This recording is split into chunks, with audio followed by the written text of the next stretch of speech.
Welcome, dear friends. Here we are, another Tuesday, another study of the Spiritist magazine. Today, we are going to come together and study and reflect upon an article from issue 58 of the Spiritist magazine. We encourage you to visit spiritistmagazine.org, where you will be able to download the app for the Spiritist magazine and also the PDF version of the Spiritist magazine. And today, the article is titled Just a Moment. And this is a message by the Spirit, Luiz, through the mediumship of Francisco Cândido Xavier. What a blessing to be here with you today as I record this on this very sunny day, sunny afternoon at the Spiritist side of Richmond in collaboration with Kardec Radio. Once I've downloaded the PDF version of the magazine, that's what the version shows in the computer. That's how you can use it for your own studies, the studies at your Spiritist center. The app you can carry with you everywhere you go. Spiritist magazine app, you can choose. Let's go to issue 58. That's the cover of the issue 58. I'm making myself a little larger. That's cover of issue 58. And this is page 40 of the magazine, so it's towards the end of the magazine. Second to last article. So you can download and you can follow along with me. You can read it on portrait or landscape mode. But here I'm using the PDF version on the computer. I have it on a separate screen. I share with you. We bring this blessed technology together in order to spend these moments studying the Spiritist doctrine, finding ways we can bring these teachings to our daily lives. So here is the article. The article is by the Spirit Luiz through the mediumship of Francisco Cândido Xavier, affectionately known as Chico Xavier. So Luiz says,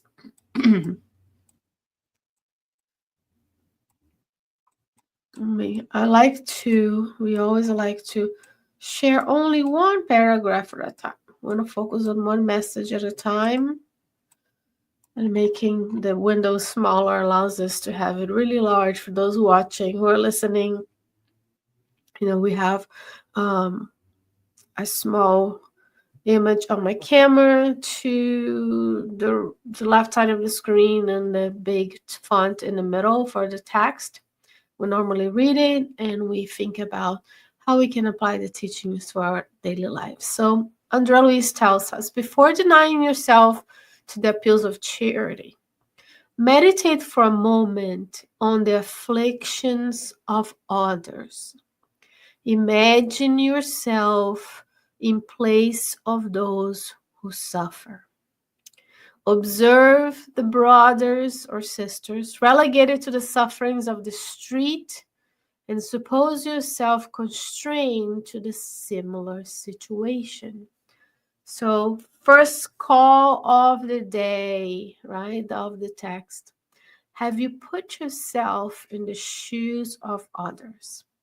When was the last time you looked at a situation and thought to yourself, how would I feel if fill in the blanks? Here, he's asking us, meditate on the afflictions of others. Really think about this. He used the word afflictions, plural. There are many afflictions in today's world. At planet Earth in transition from trials and expiations to regeneration. There are just so many aspects of afflictions that we as incarnate beings are undergoing, and this evolution and interaction between two worlds, right? The spiritual world and the physical world. When was the last time you imagined yourself in the places who suffer here? He is specifically asking us to imagine ourselves in the shoes of those who are living on the street, those who are unhoused, who don't have a home. How would we feel if we were them? Most likely, we would want someone to notice us and help us in the afflictions of living under in the streets, susceptible to the elements of the weather, heat, cold, in this case in North America, the cold, right? Suppose yourself constrained. So that's a temporary position that someone may have in his life. And what would we do if we were constrained to that situation? Right? What kind of teachings we could take from a perspective of those who are in that situation, and for us who are looking from an outside view.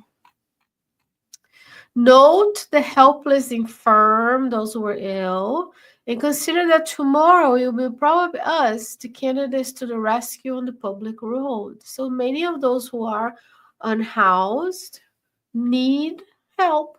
Of course, friends, we are here to help one another. We don't say, oh, this is your life experience for this reincarnation, and so be it. No, we notice also that it's our responsibility living in society, the law of society, to help others. And he says, note the helpless, infirm, those who on the streets may be suffering from different conditions of the physical and the spiritual bodies. Some have challenges of mental illnesses, others have challenges of physical illness. We know from an epidemiology and research perspective, those who are unhoused have shorter lifespans. Those who are housed, it makes sense, right? And when you're constantly subjected to the elements, your health is, you don't have the resources to seek help for your health, and you perish in this physical body sooner.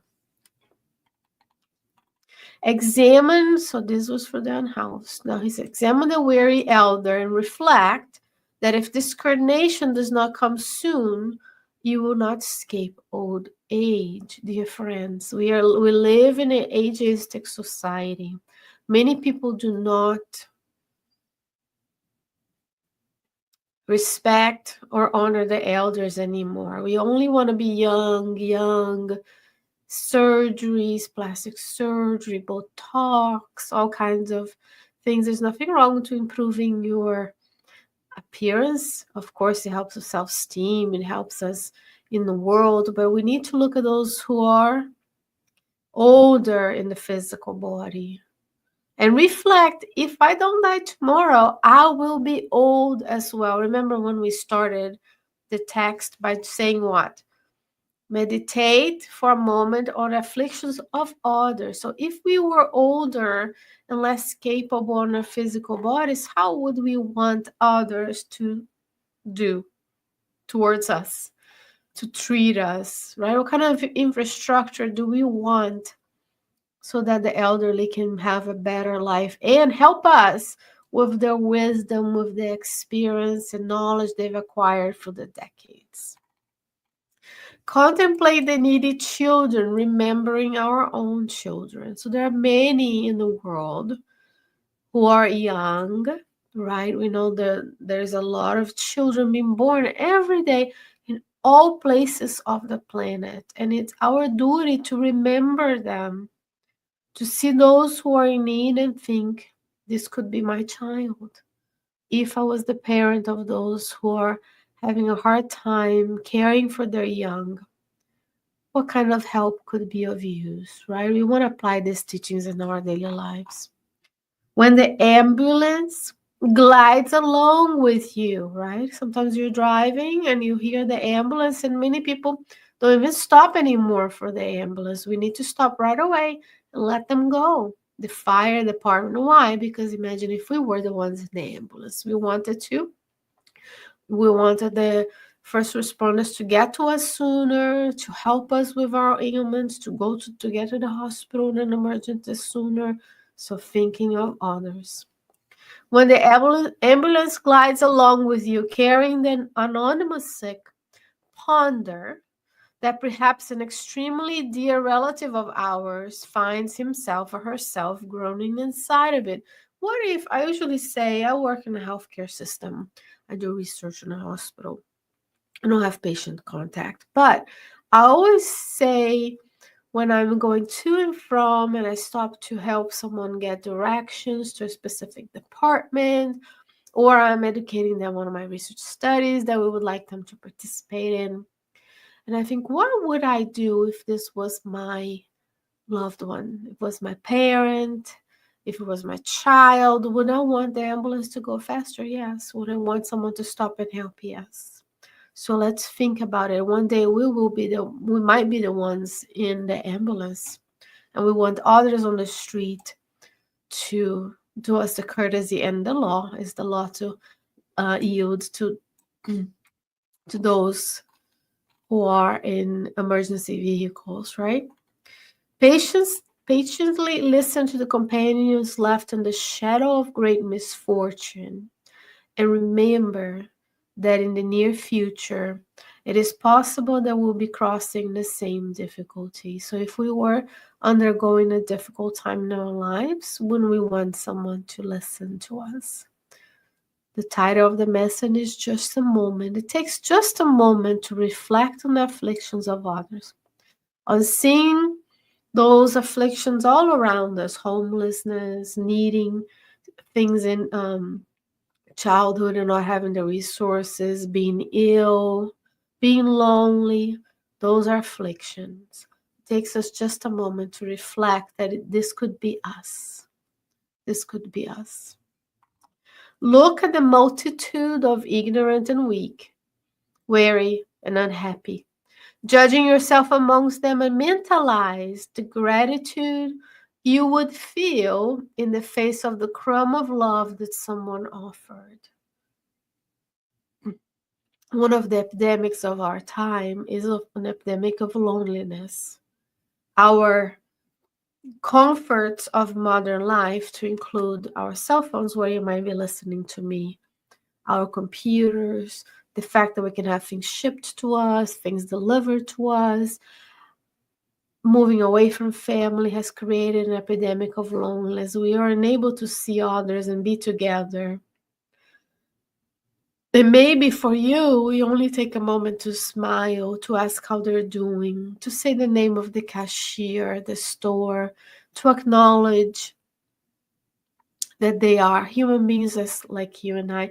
But for them, imagine the gratitude they feel when they feel seen. So we look at a multitude of ignorant, weak, weary, and unhappy, knowing that someday we may be the ignorant, weak, weary, and unhappy. Right? Imagine 10 years ago, you have different difficulties, you felt tired, you felt unhappy. Then today, you might be ignorant, meaning you don't know of certain things. You might feel weak because you're undergoing an illness.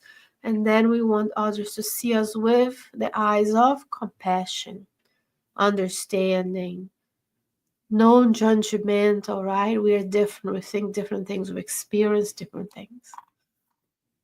Think about all of these for a moment, and you will recognize that charity for all of us is a simple obligation. Friends, we are obliged to help others through charity.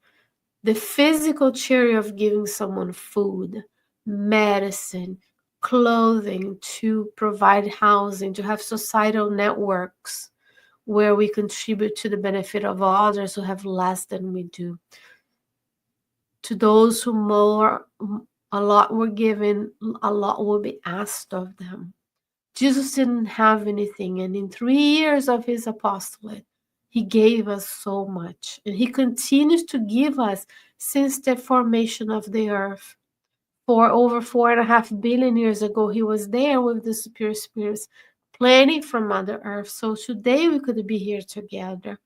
What kind of generous heart is that? And he says, charity is simple obligation, says Andrea Luiz, not me or you, says Andrea Luiz.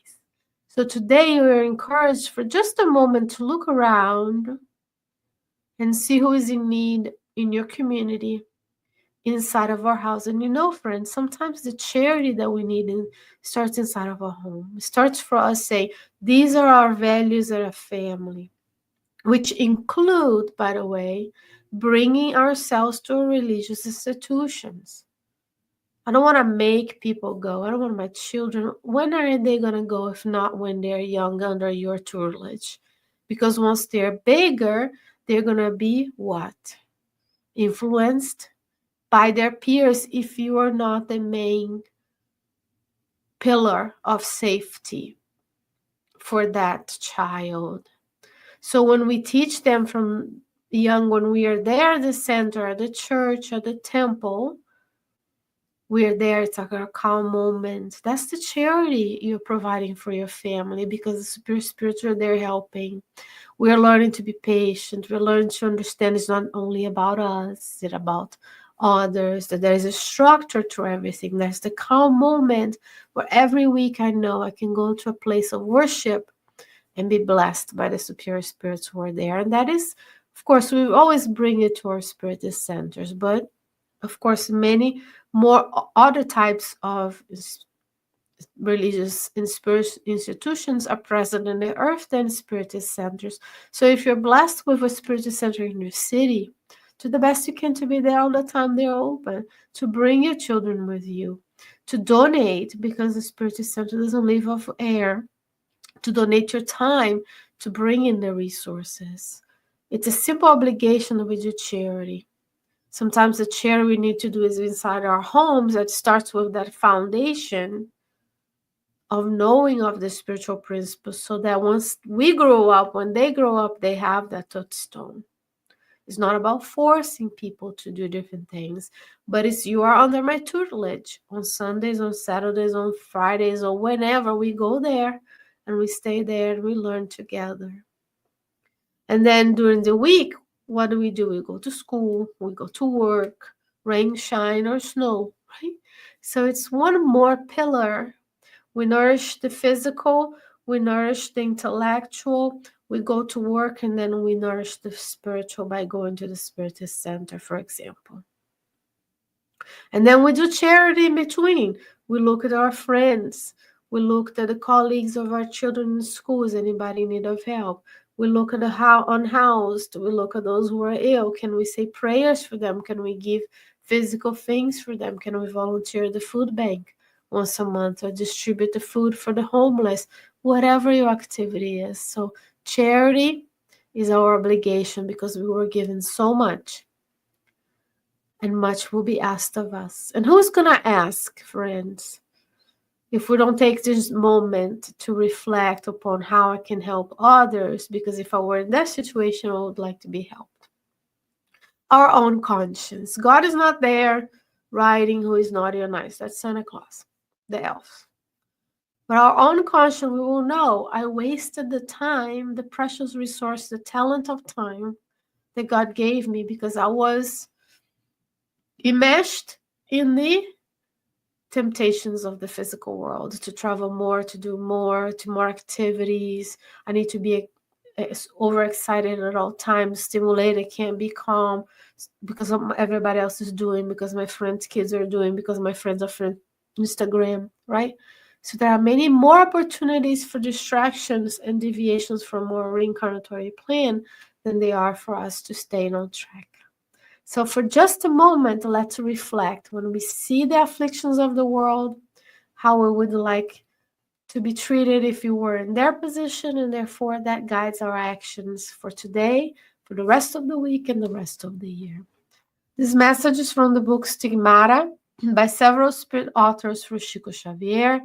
Kardec Radio Team translated it and used it for the program Morning Prayer by Vanessa Anceloni. Please go to YouTube, Facebook, SoundCloud, Instagram, Threads, and everything else in between to find the Kardec Radio's platform, to like and subscribe the video, to share, to share with everyone, because to share is to care. Sharing is caring. Here it is. Just a moment. Dear friends, what a blessing to be with you today. Don't forget to visit spiritistmagazine.org. If you'd like to write to the editor, spiritistmagazine@gmail.com. And until next week, I wish you many, many blessings. God willing, I'll be back with you then. See you. Bye-bye.